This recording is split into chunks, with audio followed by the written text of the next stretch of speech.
Everyone, it is the fall equinox. It is the fall equinox. It is already September 20th, 2021.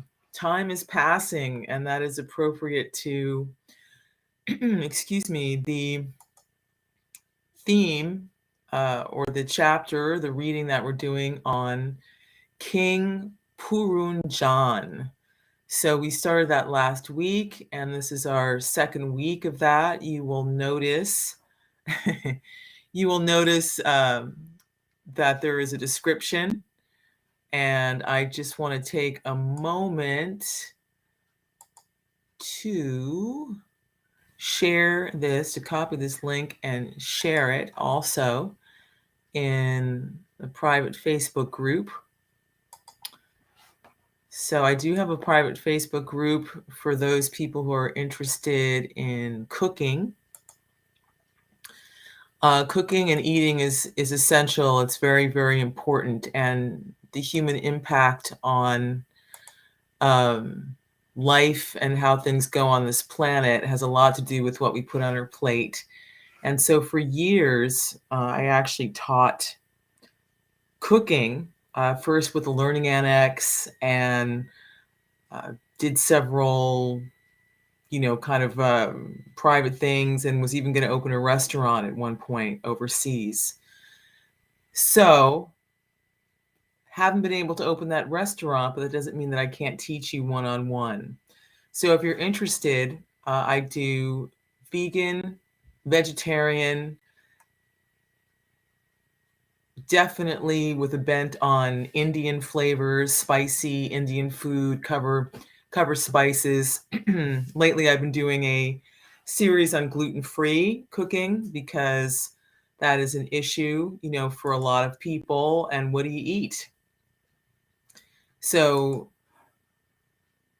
soups, rice dishes, all kinds of different legume dishes. I definitely use recipes from my different cooking gurus, primarily Jamuna Devi, who wrote a fabulous book called Lord Krishna's Cuisine, The Art of Indian Vegetarian Cooking.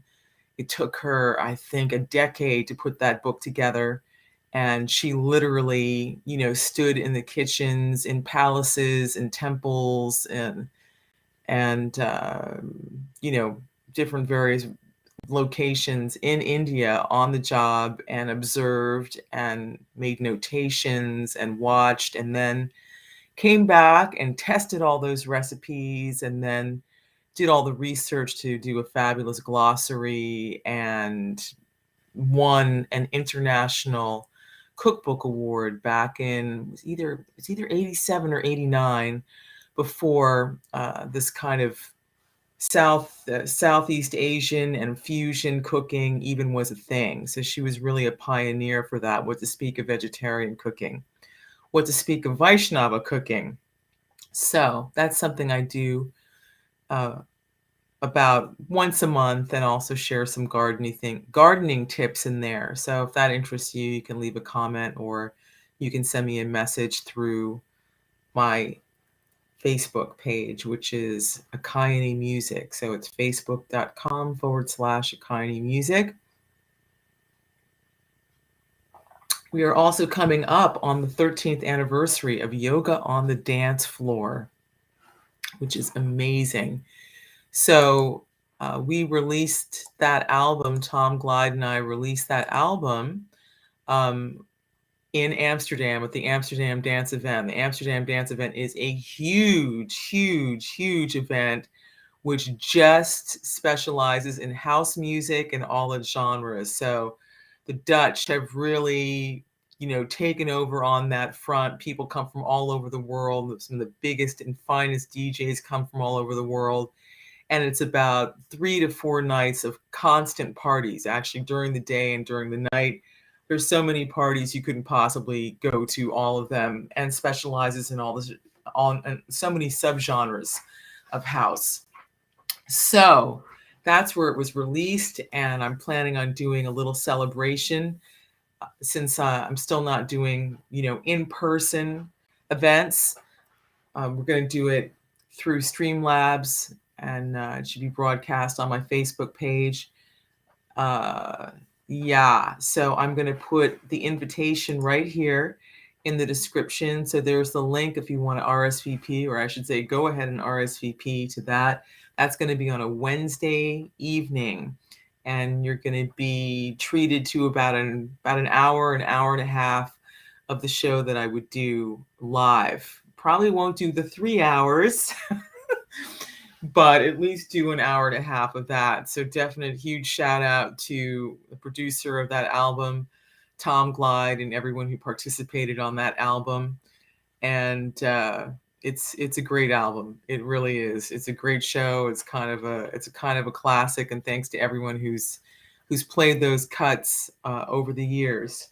Okay, so now to get to the matter at hand, we are going through the Srimad-Bhagavatam. This is the fourth canto, part 4. The Srimad-Bhagavatam is a oral spiritual guide book. It's considered to be the graduate study in spiritual science in the Vedic tradition, and it was compiled by Srila Vyasadeva. So if any of you are familiar with Ganesh, most people are. He's the elephant-headed deity who has a broken tusk, and sometimes you'll see him with that broken tusk being a scribe and writing things down. So he is actually the scribe who helped compile this voluminous work and all the other Vedas to put it down for us during this age, because our memories aren't so good. So previously people could hear things one time and they would remember it, but now we have to hear things multiple times and can barely remember anything, because this is a very stressful age. Very stressful age. We don't live that long, and we're always having to deal with different disasters and calamities, but this transcendental Srimad-Bhagavatam is here to help us raise our vibration and stay above the chaos and the modes of material nature. So I'm going to just kind of do a little recap of what we talked about last week before I get into this week's verse, which has been posted for you in the description here. At least if you're on Twitter, you probably don't see the description, but if you're on YouTube or on Facebook, you see the description. So last week, we got all the way up to, we went from verses 10 to verse 31. No, to verse 21. And so I'm going to read the Sanskrit for that. Pancha shirshahina guptam pratiharena sarvataha anveshamanam rishabam aprodam kamarupinim. Pancha shirshahina guptam pratiharena sarvataha anvishamanam rishabam opradam kamarupinam. Now the translation: Pancha, 5, Shirsha, heads, Ahina, by a snake, Guptam, protected, Pratiharena, by a bodyguard, Sarvataha, all around, Anvishamanam, one who is searching after, Rishabam, a husband, Aprodam, not very old, Kamarupinim, very attractive to fulfill lusty desires. Translation: the woman was protected on all sides by a 5-hooded snake. She was very beautiful and young, and she appeared very anxious to find a suitable husband. So, just to put this in context, this beautiful woman that is wandering through the gardens in the city of 9 gates actually represents the intelligence. She represents human intelligence. The purport: the vital force of a living entity includes the 5 kinds of air working within the body, which are known as prana, apana, vyana, samana, and udana. The vital force is compared to a serpent, because a serpent can live by simply drinking air. Learn something. The vital force carried by the air is described as the pratihara, or the bodyguard. Without the vital force, one cannot live for a moment. Indeed, all the senses are working under the protection of the vital force. The woman who represents intelligence was searching after a husband. This indicates that intelligence cannot act without consciousness. A beautiful woman is useless unless protected by the proper husband. Intelligence must always be very fresh. Therefore, the word aprodam, very young, is used here. Material enjoyment means utilizing the intelligence for the sake of rupa, rasa, gandha, shabda, and sparsha, or form, taste, smell, sound, and touch. Of course, today we are indulging or exercising our intelligence to engage in shabda brahma, which means transcendental sound vibration. So to break this down, the vital force carried by the air is described as pratihara, or the bodyguard. Without the vital force, one cannot live for a moment. So in the description, Srila Prabhupada refers to prana, apana, vyana, samana, and udana. So these are the different life airs. And so I wanted to not skim over this because this is important, because he says here specifically that all the senses are working under the protection of the vital force, the life air. So what does that mean? So I did some digging in my library and I found this book published in 1979 called Science of Breath, a Practical Guide. And in it, it brings together an east-west look at how this actually works. So Swami Rama, who was the founder of the Himalayan Institute, Rudolph Valentine, MD, who was a practitioner of Eastern and Western medicine. He was a physician and a psychiatrist. He also studied Ayurveda. And then another gentleman named Alan Himes, MD, who was a cardiovascular and thoracic surgeon who served as the clinical assistant professor of surgery at the University of Minnesota. So these three people came together to try and explain and break down the misunderstandings around body, mind, and soul. And they were very interested in the relationship between mental states, right, the life airs, depression, equilibrium, and breathing. So this is actually a whole science. So here he breaks it down a little bit. So let me read that. The Sanskrit word pranayam is usually translated as a science of breath, but this translation is a very limited interpretation of the word, for pranayama literally means the ayama, expansion or manifestation of prana, na, first energy. Prana is the vital energy of the universe. Then he goes on to say, the mind stands as a wall between the yogi and the reality. When the student comes in touch with the finer forces called prana, he can learn to control his mind, for it is tightly fastened to the prana like a kite to a string. Okay, so prana here, is kind of used in two ways here. It's the vital force of the universe, but it also refers to our vital force. So we are attached to the cosmic breath. We are attached to the universe through our breath. When the string is held skillfully, the kite, which wants to fly here and there, is controlled and flies in the direction desires. All breathing exercises, advanced or basic, enable the student to control his mind through understanding prana. Thus, the science of breath helps a student of yoga to bring prana under control in order to attain the higher rungs of spirituality. Okay, so that is one method, but we are bhakti yogis, but this is also important just to understand about the health, and how to regulate your health.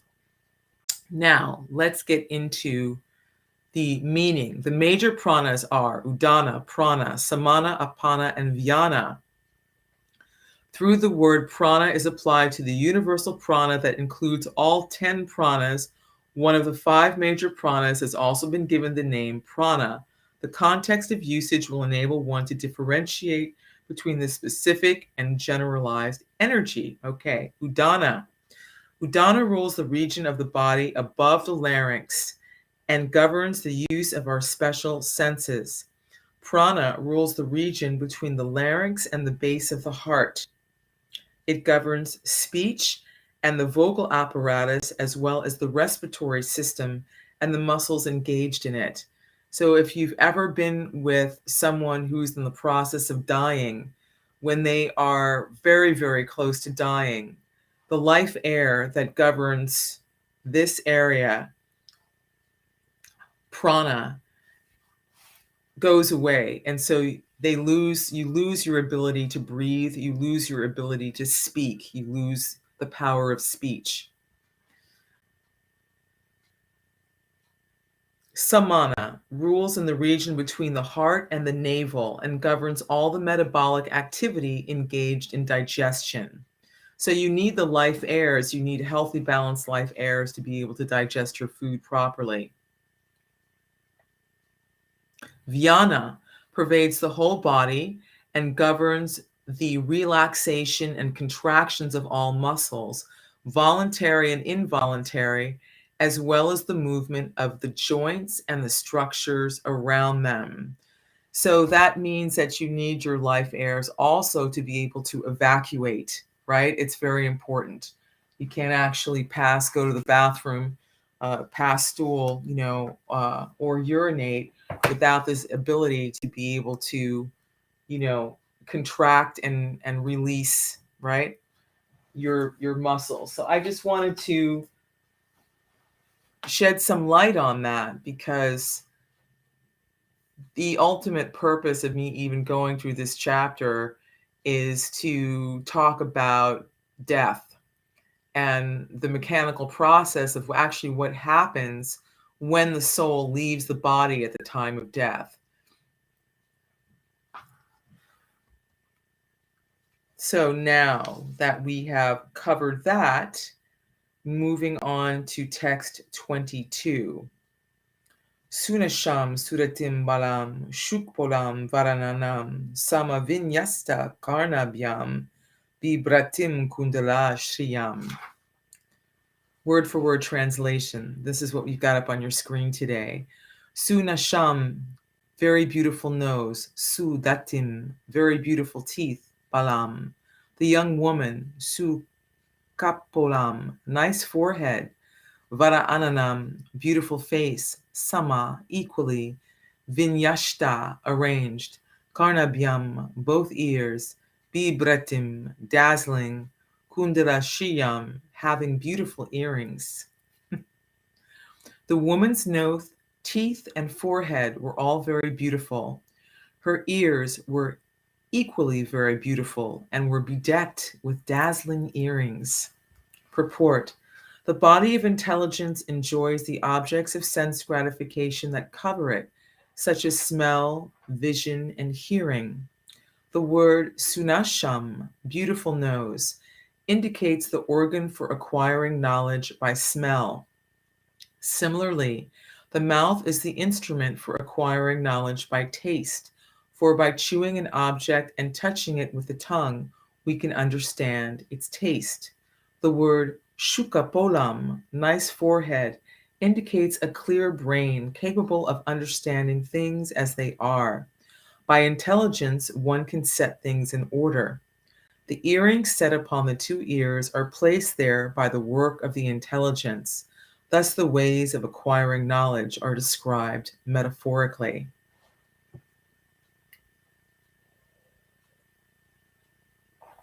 So we remember from last week the city of 9 gates. The 9 gates are the mouth, the 2 nostrils, the 2 eyes, the 2 ears, the anus, where we evacuate, and the genitals. So we have the knowledge acquiring senses, and we have the working senses. Moving on, text 23. Piśańga-nīvīm, su-śronim, śyāmām kanaka-mekhalām, padbhyām, kvan calantīm, nūpurair devatām iva. Piśańga-nīvīm, su-śronim, śyāmām kanaka-mekhalām, padbhyām, kvan calantīm, nūpurair devatām iva. Translation: piśańga, yellow; nīvīm, garment; su-śronim, beautiful waist; śyāmām, blackish; kanaka, golden; mekhalām, belt; padbhyām, with the feet; kvan, tinkling; calantīm, walking; nūpuraih, with ankle bells; devatām, a denizen of the heavens; Eva, like. Translation: the waist and hips of the woman were very beautiful. She was dressed in a yellow sārī with a golden belt. While she walked, her ankle bells rang. She appeared exactly like a denizen of the heavens. Purport: this verse expresses the joyfulness of the mind upon seeing a woman with raised hips and breasts dressed in an attractive sārī and bedecked with ornaments. So this is a little glimpse into how the mind, how the human being, how the mind is attracted to the opposite sex. So for a man, seeing a woman beautifully dressed, right? You notice she's wearing ankle bells. So as she's walking, if any of you have been to India or even witnessed classical Indian dancing like Bharatanatyam, of course, they've got big, big bells around to accentuate their movements. But it's a very sweet tinkling sound. Do, do, do, do, do. And so in this subtle way, a woman can call attention to herself along with all of the other parure, that she's wearing. Here she's got a beautiful belt. She's got some beautiful earrings on. She has a very nice sari on. I'm sure her hair, is dressed very nicely. She's very young and attractive, right? So she's got wide hips and she's got raised breasts, right? Everything is in place at this stage. And she's covered with nice ornaments. So it's said, actually, there's a description actually here in the 4th canto about some of the components that make for a successful heterosexual marriage. And that would be that also that the woman is dressed very nicely. So when the man returns, after a hard day's work, although of course women today are also out in the field working, but let's just pretend for a moment that, like the Seals and Crofts song, and I come home after a hard day's work and you're standing there, not a care in the world, right? Looking beautiful. So this attracts a man's mind. It soothes his mind. It brings a smile to his face. It makes him feel happy to be home. And it also sort of reminds him of why he's spending money, right? Why is he working so hard to spend money to keep body and soul together and to maintain his family? So when he comes home and he sees his wife beautifully dressed with jewels and so on, it's kind of like a balm to his soul. Conversely, interestingly enough, it's said that when a woman's husband is away, she actually shouldn't wear jewelry, right? Because this is something that's attractive to all men. So this is kind of a special thing that occurs between a husband and a wife. Text 24. Stanau vyañjita-kaiśorau, samavritam nirantarau, rastantena niguhantim, vridaya gajagaminim.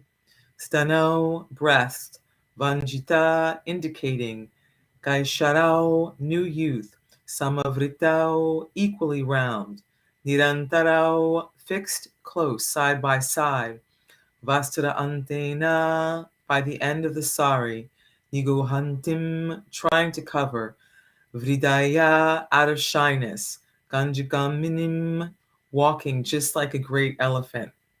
There's all these great analogies in the Vedas.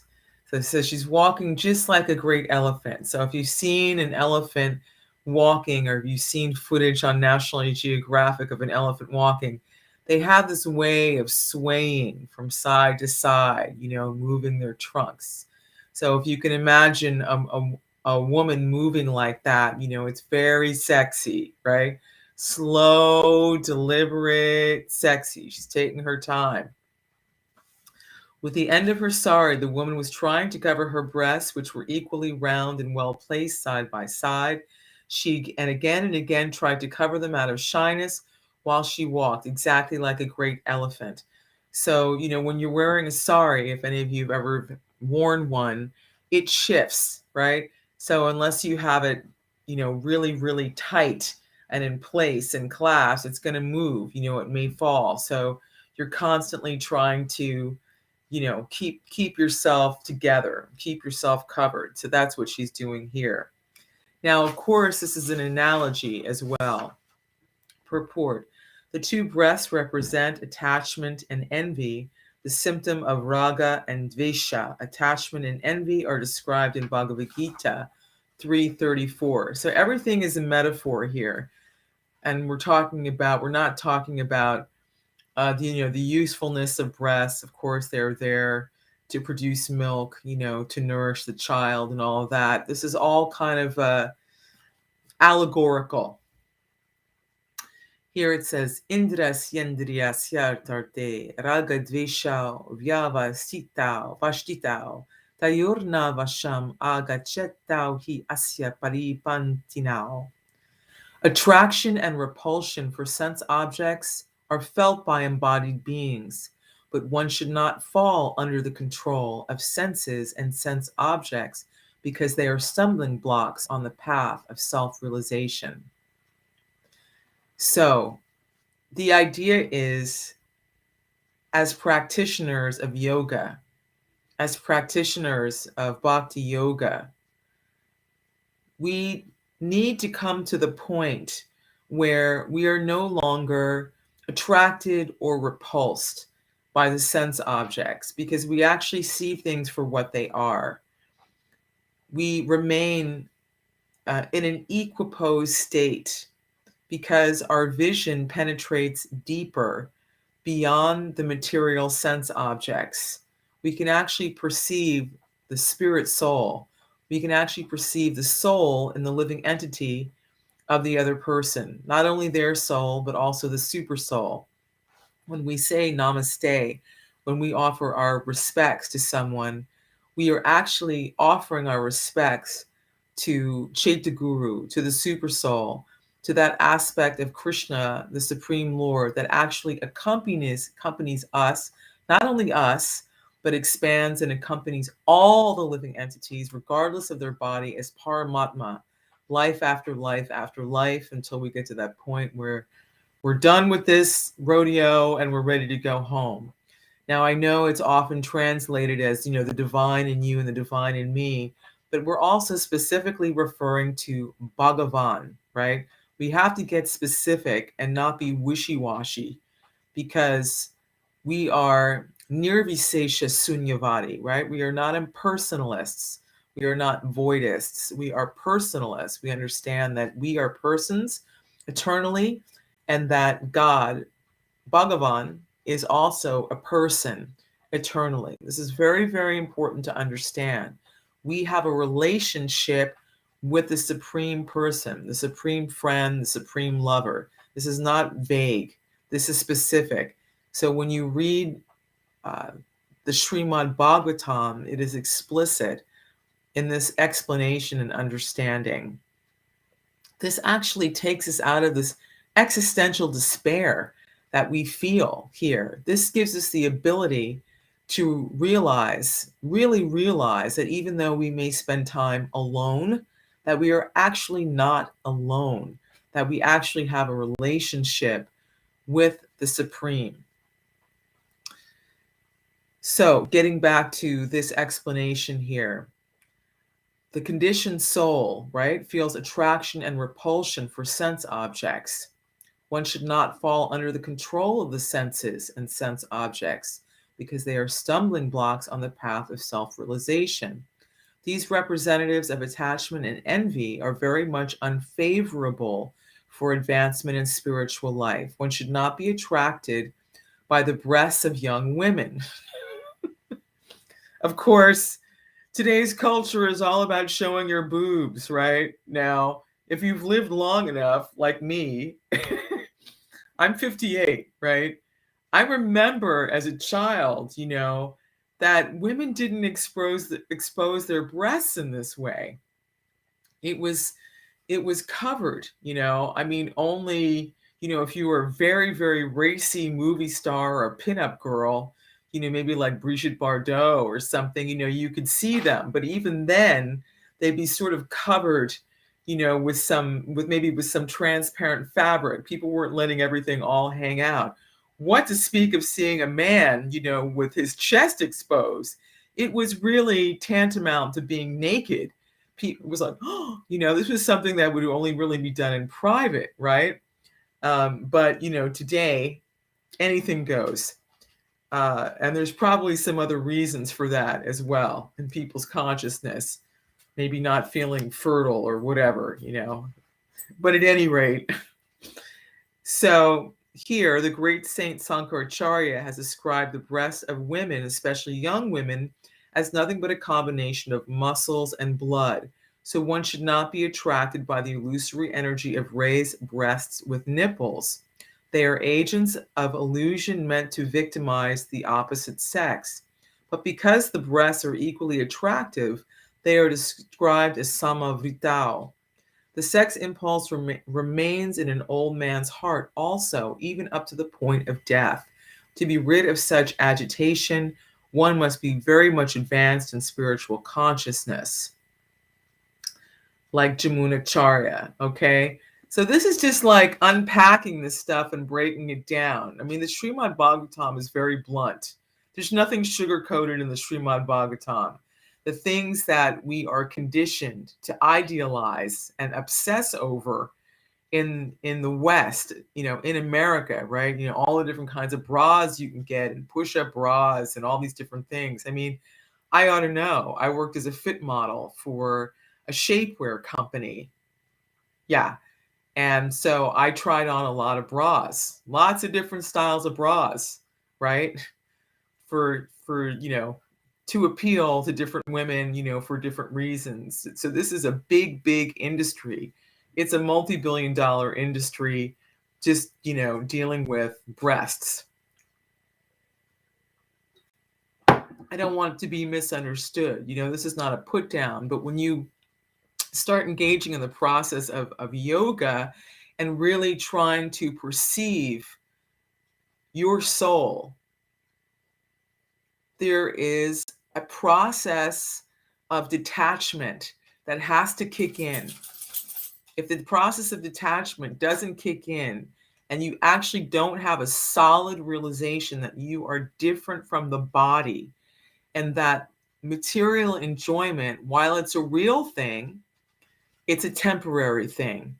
Sooner or later, you're going to have to leave the body. Sooner or later, as going to see here with King Puranjana, the senses are going to become weakened, right? As we age, our sense of hearing, our sense of sight, our sense of touch is not the same. What to speak of being able to use the genitals, right? That's just a fact of life. Okay, so Jamunacharya, he says, now this is going to sound, it's probably going to sound harsh, but I'm going to say it. Since I have engaged in the transcendental loving service of Krishna, realizing ever new pleasure in him, whenever I think of sex pleasure, I spit at the thought and my lips curl with distaste, right? So this is like the opposite. This is a very, very advanced yogi, a very advanced bhakta, who is, even when he's sort of even just thinking about it, he's like, ew, gross, doesn't even appeal anymore. He says, it goes on to say, when one is spiritually advanced, he can no longer be attracted by the lumps of flesh and blood, which are the breasts of a young woman, or we can even talk conversely about the genitals of a man, okay? We should not make any distinction between attachment and envy. As described in Bhagavad Gita, they are both products of Rajogun. Kama esha krodha esha Rajoguna samudbhava. The word niguhantim, trying to cover, indicates that even if one is tainted by kama, lobha, krodha. All right, so kama is lust, lobha is greed, krodha is anger. They can be transfigured by Krishna consciousness. In other words, one can utilize kama, lust, for serving Krishna. Being impelled by lust, an ordinary worker will work hard day and night. Similarly, a devotee can work hard day and night to satisfy Krishna. So this, in other words, means dovetailing whatever you're doing in the service of Krishna, right? In bhakti yoga, you could call this karma yoga, right? You don't actually have to change your position in life. You just need to change your consciousness. You need to change your awareness. There is no material impediment to becoming spiritually advanced. There is none. It's just about changing your state of mind, your consciousness. What is your end goal? Why are you doing what you're doing? Everything can become spiritualized. This is the beauty of this yoga process, is that we do not have to become schizophrenic and chop ourselves up in little pieces, right? This is an everyday, all day type of awareness. Not like, there's so many songs about, you go to church on Sunday, right? And then as soon as you get out of church or on Monday, you're back to your old ways, right? So this isn't something like that. This is something that we can live every single day, which is beautiful. So he goes on to say, similarly, krodha, anger, can also be used in the service of Krishna when it is applied to the non-devotee, right, to the asuras. So he gives the example of Hanuman. Hanumanji applied his anger in this way. He was a great devotee of Lord Ramachandra, and he utilized his anger to set fire to the kingdom of Ravana. Thus, kama, lust, can be utilized to satisfy Krishna, and krodha, anger, can be utilized to punish the asuras, the demons.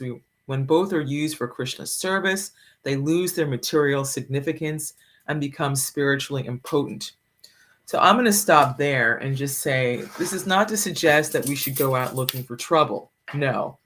Devotees are supposed to be. You want to say hello to everyone, Noah? Come here, buddy. Your fans haven't seen you in a while. Noah. So this is not to suggest that we go out looking for trouble. We are not troublemakers. The devotees are not looking for trouble at all. But sometimes you find yourself in a situation, or there's different examples given, that a devotee actually shouldn't care for himself. He should be tolerant. But if another devotee is being attacked, there's some injustice being committed, that a devotee is fearless. He is abhaya, and he will step in to protect the other, even if it means that he or she will lose their own life, right? But this doesn't mean that we go out looking for trouble. But the example given here of Hanuman burning Lanka, right? So we celebrate the conquering of evil by good during Diwali. So Diwali, or the Festival of Lights, this, for those of you who are into Ram and Hanuman, you know that Hanuman, because Sita had been kidnapped by Ravana, and there's a whole series on here, on Mantra Monday series, unpacking Ravana and his 10 heads and what his 10 heads represent, lust and anger and greed and envy and illusion and intoxication and all of that, right? He actually, at the end of this great, great battle that went on for days and days and days, ended up setting fire to the city of Sri Lanka, which is modern day Ceylon. So, all that being said, that's the conclusion of this Mantra Monday and this edition of the City of Nine Gates and King Puranjana, who is about to meet his queen, the character of King Puranjana, the living entity who is in the body that represents you and me. That is going to unfold soon. I thank you very much for joining me here today. This is wonderful. For me, it's wonderful. I hope it's wonderful for you. Also, if you're interested in getting text message alerts so you know when I'm about to go live, you can get that as well. I can put that in the comment section. If you're interested in that, you just have to opt in, just so we don't have spam and robots. All right, that is that. Enjoy the rest of your week and the rest of your day, and don't forget to RSVP to Yoga on the Dance Floor's 13th anniversary. It's coming up in a month, October 20th. Okay, bye-bye now. See you next week.